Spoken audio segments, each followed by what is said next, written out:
అగ్రరాజ్యం America shut down అయింది. కీలక బిల్లులకు ఆమోదం లభించకపోవడంతో అమెరికా ప్రభుత్వం మూతపడింది. అత్యవసర సేవలు నిలిచిపోయాయి. లక్షల మంది ఉద్యోగులపై ప్రభావం ఎఫెక్ట్ పడుతుంది అన్న అంచనాలు మొదలయ్యాయి. అసలు అమెరికాలో ఏం జరుగుతోంది?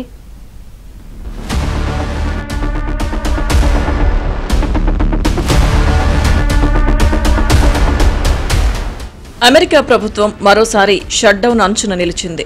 కీలకమైన నిధుల బిల్లు విషయంలో రిపబ్లికన్, డెమోక్రటిక్ మధ్య పొంతన కుదరలేదు. దీంతో సెనెట్ తాత్కాలిక నిధుల బిల్లును తిరస్కరించడంతో ఫెడరల్ సేవలు నిలిచిపోనున్నాయి.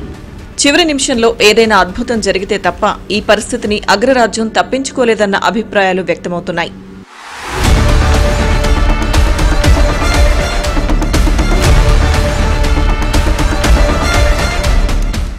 ఏడేళ్ల తర్వాత అమెరికాలో షట్ డౌన్ ముప్పు పొంచి ఉండడంతో ఆందోళనలు వ్యక్తమవుతున్నాయి.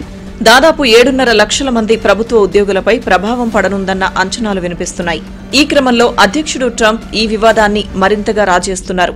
షట్ డౌన్ వస్తే ఉద్యోగాల తొలగింపులు జరుగుతాయని, వాళ్లు డెమోక్రాట్లు అవుతారంటూ హెచ్చరించారు. మరోవైపు వైట్ హౌస్ ఇప్పటికే ఫెడరల్ ఏజెన్సీలకు షట్ డౌన్ ప్రణాళికలు అమలు చేయమని ఆదేశించినట్లు సమాచారం.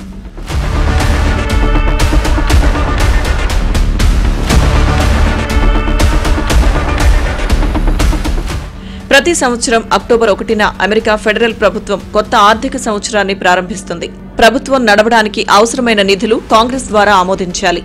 ఈ సంవత్సరం రిపబ్లికన్లు తాత్కాలిక నిధుల బిల్లును ప్రవేశపెట్టారు. కానీ డెమోక్రాట్లు ఆరోగ్య బీమా సబ్సిడీల పొడిగింపును కోరుతున్నారు. రిపబ్లికన్లు ఆరోగ్య బీమా అంశాన్ని బడ్జెట్ చర్చల నుంచి వేరుగా చర్చించాలని అంటున్నారు. దీంతో తాత్కాలిక నిధుల బిల్లు ఆమోదం పొందలేదు. ఫలితంగా ప్రభుత్వం నిధులు లేకుండా నిలిచిపోయింది.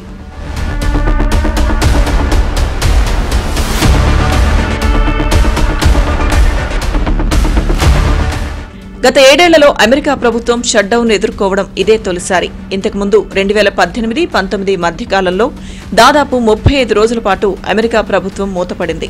అప్పుడు కూడా అమెరికా అధ్యక్షుడిగా ట్రంప్ ఉన్నారు. అమెరికా చరిత్రలోనే అది సుదీర్ఘ షట్ డౌన్ గా నిలిచింది. మరి ఈసారి షట్ డౌన్ ఎన్ని రోజులు కొనసాగుతుందో చూడాలి.